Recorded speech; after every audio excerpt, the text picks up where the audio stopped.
बुद्ध का एक शिष्य बुद्ध के संदिग्ध में 6 वर्षों से था। वो एक दिन महात्मा बुद्ध के पास आया और बुद्ध से कहा, हे बुद्ध, मुझे आपके पास 6 साल हो गए हैं। मेरे बाद कितने शिष्य आए, उन्हें आपने इस बीच किसी एक दिशा में ज्ञान देने के लिए भेजा, लेकिन मुझे अभी तक नहीं भेजा। क्या मुझे अभी तक बुद्धत्व प्राप्त नहीं हुआ? बुद्ध मुस्कुराए और बोले, यह तो तुम्हें खुद समझना होगा कि तुम्हें बुद्धत्व प्राप्त हुआ है या नहीं। शिष्य बोला, हे बुद्ध, आपने मुझे इन 6 सालों में जो भी उपदेश दिया मुझे वो सब याद है। आपकी बताई एक एक बात मुझे याद है। आप मुझसे भी पूछ सकते हैं, मैं आपको हर उत्तर देने के लिए सक्षम हूं। आप मुझे एक मौका तो दें ताकि मैं किसी भी दिशा में जाकर लोगों को आपके ज्ञान के बारे में भी बता सकूं। बुद्ध ने कहा, ज्ञान की बातों को याद रखने से कुछ नहीं होता। जब तक आप किसी भी चीज को अपने आचरण में नहीं लाओगे, तब तक आप दूसरों को नहीं कह सकते कि वो उसे अपने आचरण में लेकर आए। शिष्य ने कहा, जो भी हो, कृपया आप मुझे एक मौका दें। आप मुझ पर भरोसा रखें। मैं सभी को अपने ज्ञान से प्रभावित कर सकता हूं। मैं लोगों को ऐसी बातें बता सकता हूं जिससे उनके जीवन में शांति आएगी और वो शांतिपूर्ण अपना जीवन जी सकेंगे। बुद्ध ने कहा, अभी तुम तैयार नहीं हो। जब तुम तैयार हो जाओगे, मैं तुम्हें खुद सही मार्ग पर जाने के लिए कहूंगा। शिष्य ने कहा, क्यों बुद्ध? आपने मुझे इन 6 वर्षों में इतना भी ज्ञान नहीं दिया जिससे मैं लोगों को प्रभावित कर सकूं। बुद्ध ने कहा, ठीक है, तुम पूर्व दिशा की तरफ जाओ। वहां तुम्हें एक गांव मिलेगा, उससे तुम भिक्षा मांग कर लाओ और वहां के लोगों को अपने ज्ञान से मदद करना।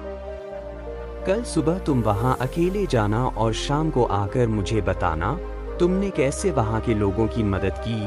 वह शिष्य ये सब सुनकर बेहद खुश हो गया और बुद्ध का आशीर्वाद लेकर चला गया। वह रात भर ज्ञान समेटता रहा और मन ही मन सोच रहा था कि मैं कल ऐसे ज्ञान की छाप छोड़ूंगा कि वहां के लोगों के साथ बुद्ध भी मुझसे प्रभावित हो जाएंगे। सुबह उठकर वो महात्मा बुद्ध को प्रणाम करने गया। उन्हें प्रणाम कर वह पूर्व की तरफ निकल गया। शाम को जब वह वापस आया तो बुद्ध ने देखा कि उस शिष्य के माथे पर चोट लगी है और खून बह रहा है। बुद्ध ने उसे पट्टी की और पूछा, तुम्हें यह चोट कैसे लगी? शिष्य ने कहा कि बुद्धि वहां के लोग बेहद दुष्ट हैं। उन्हें जरा भी बुद्धि नहीं है। मैं उस गांव में भिक्षा लेने गया, पर किसी ने मुझे भिक्षा नहीं दी। सब मुझे गालियां दे रहे थे। एक व्यक्ति ने मुझे भिक्षा तो दी, लेकिन नीचे फेंक कर और कहा, इसे उठा लो। मैंने उन्हें काफी समझाया, लेकिन वह मेरी बात सुनने को तैयार ही नहीं थे। उल्टा उन्होंने मेरे साथ हाथापाई की, जिससे मुझे चोट लग गई। हे बुद्ध, आप मुझे दूसरी जगह भेजें जहां के लोगों में बुद्धि हो। इस तरह ना हो।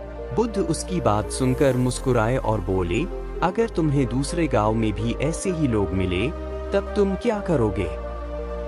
शिष्य ने कहा, हे बुद्ध, ऐसे लोगों को कोई ज्ञान नहीं दे सकता। वह लोग अज्ञानी है, उन्हें कौन समझाए? बुद्ध ने कहा, वह लोग अज्ञानी नहीं बल्कि ज्ञानी हैं। उनके पास बहुत बुद्धि है, परंतु उनके पास खुद का ज्ञान है। अब अगर तुम किसी दूसरे के ज्ञान को चोट पहुंचाओगे तो वह कुछ तो कहेंगे ही। तुम्हें ऐसे लोग हर जगह मिलेंगे। तब तुम अपना ज्ञान उन्हें कैसे दोगे? बुद्ध ने शिष्य को कहा कि आज तुम आराम करो, कल शाम को मेरे पास आना। शिष्य बुद्ध को प्रणाम करके चला गया। अगली शाम जब वह वापस बुद्ध के पास आया तब वहां एक और बुद्ध का शिष्य मौजूद था। उनके हाथ में चोट लगी हुई थी। बुद्ध ने उस शिष्य के हाथ पर चोट देख उस पर पट्टी की और उस शिष्य से पूछा कि तुम्हें यह चोट कैसे लगी? शिष्य ने कहा, हे बुद्ध, आपने पूर्व के एक गांव में मुझे जाने के लिए कहा था, वहीं मुझे यह चोट लगी। बुद्ध ने कहा, वहां तुम्हारे साथ क्या क्या हुआ? तुम मुझे बताओ। शिष्य ने कहा, हे बुद्ध, वहां पर मैंने सबसे भिक्षा मांगी, लेकिन किसी ने मुझे भिक्षा नहीं दी।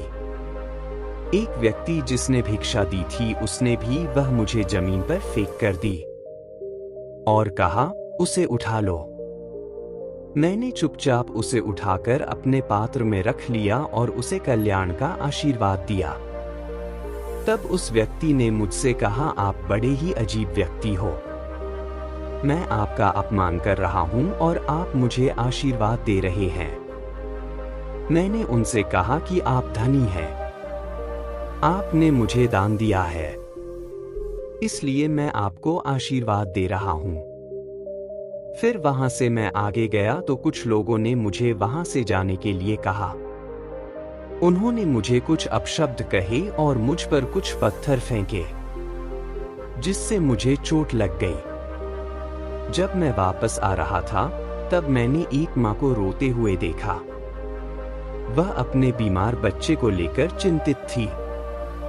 मैं तुरंत जंगल से जाकर उसके लिए जड़ी बूटी ले आया, लेकिन वहां के लोग मुझे जड़ी बूटी देने नहीं दे रहे थे। फिर मैंने उनसे विनती की कि वह मुझे उस बच्चे का इलाज करने दे। उसके बाद वो जैसा कहेंगे मैं ठीक वैसा ही करूंगा। फिर जिस व्यक्ति ने मुझे भिक्षा दी थी, उसने गांव वालों को समझाया। तब उन्होंने मुझे उस बच्चे को जड़ी बूटी लगाने दी। उसके बाद वह बच्चा ठीक हो गया। फिर गांव वालों ने मुझसे अपने किए गए अभद्र व्यवहार के लिए क्षमा मांगी और मुझे धन्यवाद कहा। फिर मैं वहां से वापस आ गया। हे बुद्ध, आपसे एक विनती है। उस गांव के लोग बहुत भोले भाले और सीधे हैं। क्या मैं रोज उसी गांव में जाकर भिक्षा मांग सकता हूं? ये सभी बात वो पहला शिष्य भी सुन रहा था। उसने यह सुनते ही बुद्ध के चरणों में गिरकर कहा कि हे बुद्ध, मैं समझ गया हूं कि अभी मैं उस लायक नहीं हुआ कि दूसरों को ज्ञान दे सकूं। बुद्ध ने कहा, हमें बाहर वैसे ही लोग दिखाई देते हैं जैसे हम भीतर से होते हैं। जब तक हम स्वयं को नहीं बदलते, तब तक हम किसी को भी नहीं बदल सकते। खुद में परिवर्तन करना बेहद जरूरी है। कोई भी बात बताने से पहले उसे आचरण में लाना बेहद जरूरी है, क्योंकि आचरण में लाई हुई चीज को बताना समझाना बहुत आसान होता है और उसे लोग बेहद आसानी से अच्छे से समझ पाते हैं। दोस्तों, इस कहानी से आपने क्या सीखा? दोस्तों, हम सभी को ऐसा लगता है कि हमने जो कुछ भी सीखा है वह हमको दूसरों को सिखाना चाहिए, लेकिन हम जाने अनजाने में दूसरों को सिखाने के चक्कर में कभी कभी गलत साबित हो जाते हैं। तो इसलिए दोस्तों, अगर आप किसी को कोई भी सुझाव देने के लिए जाते हैं, आप कोई भी चीज सिखाने के लिए जाते हैं, तो सबसे पहले आप उस कार्य को संपूर्ण रूप से और सही ढंग से अच्छे से सीख जाएं।